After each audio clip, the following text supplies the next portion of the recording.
and asking my pediatric practice about the expansion of the Pfizer vaccine to include the 12 to 15-year-old age group. And so I wanted to just take a few minutes to chat through what to know about the COVID vaccine in that age group and a little bit more about what to know in the younger age groups too. So we're going to talk through all that today.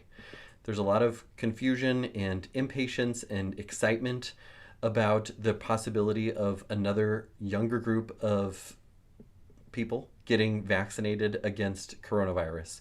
We've seen millions and millions of doses around the country, and as of today, May the 4th, we've had, at least 44% of the adult population in the United States been able to get their first dose of COVID vaccine. And we are seeing the fruits of those doses in that the case counts are dropping. Locally and around the country, we're seeing case fatality rates drop, we're seeing case counts drop, and we're getting closer to returning to that normal. Now, things are not back to normal, of course, yet, but we know that they are getting there. And so we know that giving this vaccine has made a difference, not only in cases, but in transmission. What this new announcement that just came out about Pfizer being allowed to be given in that 12 to 15-year-old age group does is it opens up a whole new set of potential patients to being able to get the vaccine. We know that across the country it's available for those 16 and up, and that population makes up a large majority of those that get COVID, that transmit COVID, that have serious complications and death from coronavirus. And so being able to vaccinate those populations is huge, but we know that to actually end the pandemic and return to normal, we do need to protect the younger age groups because they act as transmitters of the virus. It's tough to return to normal schooling, and there's a lot of people around the country and a lot of children around the country that have been out of school doing Zoom and all those sorts of things for over a year now, and so we need to get back to normal. Getting vaccinated is going to help us return to normal. There's been a lot of questions about the vaccine in that age group, so I kind of want to talk through a few different things about the study and about the expanded use for it.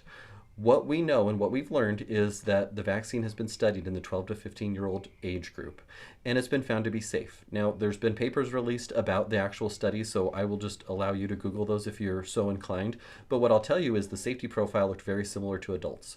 Most would, after their first dose, have a little bit of arm pain, and basically that was about it. After the second dose, I've got a bug like itching my nose. After the second dose, more arm pain. And then for some, there were fevers, there was achiness, there was feeling kind of crummy for a day or two, and then back to normal. There were no adverse events that were serious that were recognized during the study period. And so we can feel safe and comfortable that, okay, this vaccine works in adults and has been proven to be safe and effective. The Pfizer vaccine, which is the mRNA technology vaccine that's been given millions and hundreds of millions of doses worldwide so far, that it is safe in the 12 to 15-year-old age group and has a similar safety profile to adults. There's nothing special that stands out in that age group about the vaccine, and so we can feel comfortable safely using the vaccine. Now, the other question that the study asked and answered was the effectiveness. We want to make sure that if we give this vaccine that it actually works and does what it's supposed to do, which is prevent coronavirus disease, prevent coronavirus transmission. And it was shown to be effective as well. The way they did that and the way they typically do that is in a control study, meaning a portion of the study gets the vaccine and then we see what happens. A portion gets a placebo, they inject them so that they feel like they got the vaccine, but it was really just saline and it didn't obviously, cause their immune system to be protected from coronavirus. And then we see what happens to those two groups. We look at the safety and the effectiveness. And we can really determine the effectiveness based on, did the group that got coronavirus vaccine fare better in terms of coronavirus infections? And what they found during the study period is in fact that it did. During the whole trial and the whole study period, there were 19 cases of coronavirus that were in the study participants, and all 19, it might have been 18, it was either 18 or 19, I can't remember now, occurred in the placebo group, those that didn't get the vaccine. And they found that was statistically significant, meaning if you just took a random sampling, you would not see the distribution be all in one group as opposed to none in the other group, which shows then that the coronavirus vaccine, the Pfizer vaccine, was effective at preventing coronavirus disease in that population. So in that group that got it, no one got coronavirus. And in the other group, a decent number of kids got actual coronavirus infection. What we also know, like I've spoken of before, is that it helps to end the pandemic. So being able to get another population of our citizens, those that are out in the world in schools and in activities and all those things vaccinated, will help to slow the pandemic to a stop. And so the 12 to 15 age group typically has mild disease or asymptomatic disease, but we know that they can still spread it, and there are the rare cases where it's more serious. What we can do by vaccinating this age group is help to slow the spread and also prevent those rare but serious cases of coronavirus in that age group. Now, what does that all mean in practice? What I think that means in practice is talk with your child. A 12 to 15-year-old understands the ramifications of a pandemic, and I think it's important to have them as part of the conversation when it comes to deciding, is it the right time for my child to get the coronavirus vaccine? Now, we do know that it's going to be a little bit of time before you can just get the actual dose, because it still has to get final approval. It's still, all of the logistics that go into being able to vaccinate an entire population again has to be taken into account. And I would urge you just to have patience and gratitude as you wait, because we know that we'll get there. We also know that this age group is very unlikely to have severe disease, and so we can afford to wait, whereas before, when it was the elderly populations and those at higher risk, it was more pressing for the urgency of the vaccine. We can wait. We can show and model patience for our child that yes, it's important to get it, but we're not going to cut in line. We're not going to do anything to try and get our dose sooner. We'll just wait like everyone else and do the normal things and not try and cut in line or do anything like that makes our child think that they are more special than the average bearer. They're more deserving of it than anyone else. So have that conversation with your child. But it appears to be safe, it appears to be effective, and it appears that it's going to help to limit the spread of coronavirus. And then what we know that will do is my third point. A lot of people have asked, well, when are we going to be able to vaccinate those younger children? And I'm going to tell you, this is my personal opinion, and from reviewing the literature and the information that's out there and talking with experts, it's still going to be a long while before younger children are able to get vaccinated. And there's a few reasons for that, and I think that's okay. And I'm going to explain why I think that's okay, that it's still going to be a while before we're getting the 5-year-olds, the 10-year-olds, the 2-year-olds, the 1-year-olds vaccinated against coronavirus. First and foremost, remember that in that younger age population, the likelihood of severe disease is very, very low. It is not zero. There are serious cases, there are fatalities, but it is very low compared to the rest of the population. If we can take the rest of the population, get them vaccinated, then case counts are going to drop and transmission is going to drop, and that will in and of itself help protect that population. So even though it's going to take a while to get to the point where we're giving the vaccine to younger and younger children, that's okay, because coronavirus in general is going to decrease in transmission and decrease in case count, which will protect them in and of itself. Now, what else do we know about younger children? They usually have asymptomatic or mild disease, which makes it more difficult to study.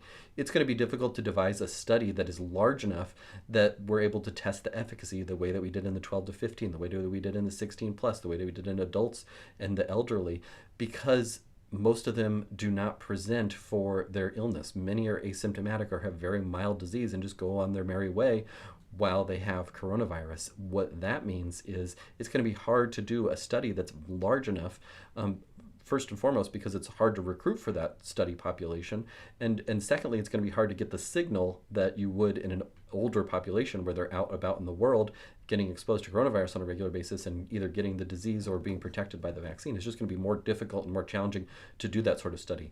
What we can do with that study is look at safety. We can look and say, is this safe? Are there any specific adverse reactions because of being a 2-year-old, a 5-year-old, a 7-year-old, a 1-year-old? Are there any specific safety concerns or things along those lines? But those take time, those take a lot of resources, and it will take a while to get to that point.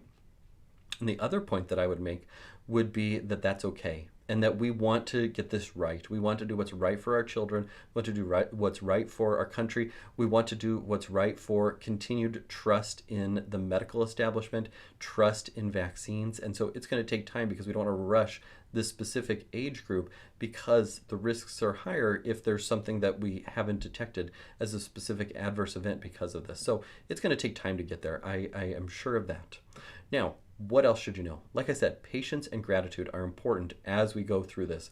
Whether your child has already gotten it because they're over 16, whether you're anxiously, impatiently trying to get them, signed up for their dose, exercise patience, teach your child patience, teach your child gratitude for the way things are that we're at this point, only a year into a pandemic, where we have a really safe, effective vaccine where we're getting control over those things. And I would really ask you and urge you to consider the rest of the world as we go through and get to this point where we're getting back to baseball, we're getting back to school, we're getting back to sports and get-togethers and the 4th of July and all those things that are to come that everyone's looking forward to. A lot of the world is still in the worst moments of the pandemic. In India, in Brazil, in other countries around the world, they are facing desperate shortages. In India, they don't have hospital beds. In India, they don't have oxygen. In Brazil, they don't have oxygen. There are people that are dying from oxygen starvation, and they can't even be in the hospital. They can't be with their loved ones. They can't have any comfort.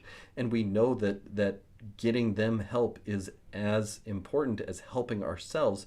And so that means that it might take longer for us to protect our otherwise healthy 2-year-old, 5-year-old, 12-year-old, 15-year-old who are at low risk, when there are people around the world that are at high risk that will die and die in much higher numbers than we'll see in the United States, because they don't even have access to ventilators and oxygen and the things that we now again take for granted because we have them in such abundance, that the mortality rate just continues to drop in the United States with all of the therapies and interventions that we have on board.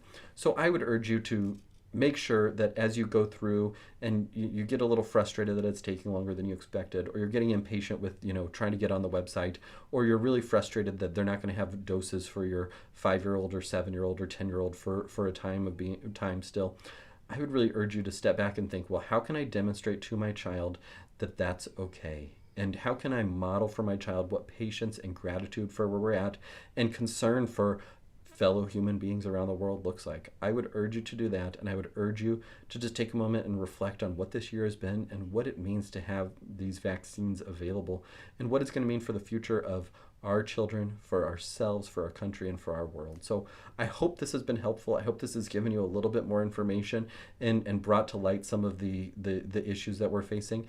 Now, if you would take a moment and comment below what you're thinking, comment below your questions or concerns. I would love to answer them in future videos. And if this has been helpful, tag a friend, share it. It would mean the world to me. And I think that with this information, we'll be able to have good information about the COVID vaccine in this age group, and hopefully a fresh perspective on what it means to be prepared as both a local citizen and a fellow human being of planet Earth, in terms of getting the most people protected and the most people saved by the vaccine. Keep up the good work.